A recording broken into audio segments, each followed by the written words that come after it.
அஷ்ட வசுக்களை எல்லாம் பெற வேண்டுமே என்பதற்காக மகா பிரசன்ன வேள்வியை நிகழ்த்தி கொண்டிருக்கிறார்.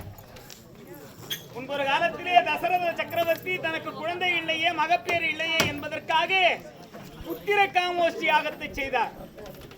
புத்திர சந்தானம் பெறணும்னா மழை செல்வம் வேண்டும் என்றால் அந்த புத்திர காமோஷ்டி யாகத்தை செய்ய வேண்டும். ஆரணி பக்கத்தில் இருக்கிற அந்த கோவில், அந்த ஆற்றங்கரை அருகினிலே இந்த புத்திர காமோஷ்டி ஈஸ்வரர் ஆலயம் இருக்கிறது. அப்படி புத்திர சந்தனம் இல்லாதவர்கள் அந்த ஆலயத்திற்கு சென்றால் புத்திர சந்தானம் கிடைக்கும். அப்படி தசரத சக்கரவர்த்தி புத்திர சந்தானம் வேண்டும் என்பதற்காக புத்திர காமோஷ்டி யாகம் செய்தார்.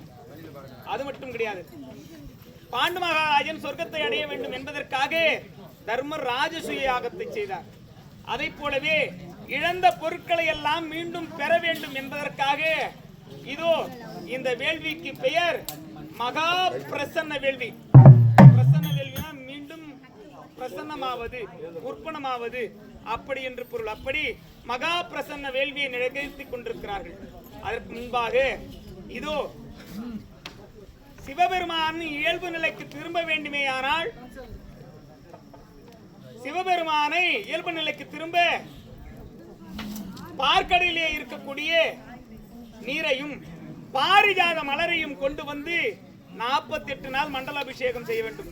கோவிலுக்கு 48 நாள் மண்டல அபிஷேகம் ஏன் செய்யறாங்கன்னா, தெய்வத்திற்கு உயிர்ப்பு கொடுக்க வேண்டும். 40 சிவபெருமான் இந்த கதையில உயிர்ப்பு இல்லாமல் சக்தி இல்லாமல் கிடக்கிறார். அந்த சிவபெருமானுக்கு சக்தியை வர வேண்டும் என்பதற்காக கன்னிகளை எல்லாம் உற்பனம் செய்ய போகிறார்கள். இந்த கன்னிகள் தான் போய் பார்க்கடல் நீரையும் பாரிஜாத மலரையும் கொண்டு வந்து 48 நாள் அபிஷேகம் செய்ய போறாங்க. தெய்வமும் அப்படிதான்.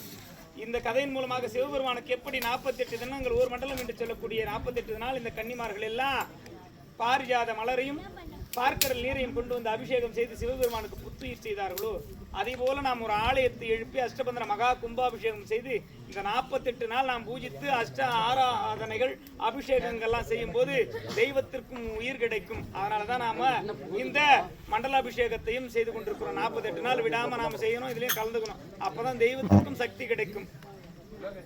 அதுபோலவே சிவபெருமான் இல்லாத காரணத்தினால் சக்தியால் எந்த ஜீவராசியும் படைக்க முடியாது. ஆகையா சக்தியினுடைய சக்தியும் பௌத்த மகரிஷியுடைய பக்தியும் சேர்ந்து கன்னிகளை படைக்கவிருக்கிறார்கள்.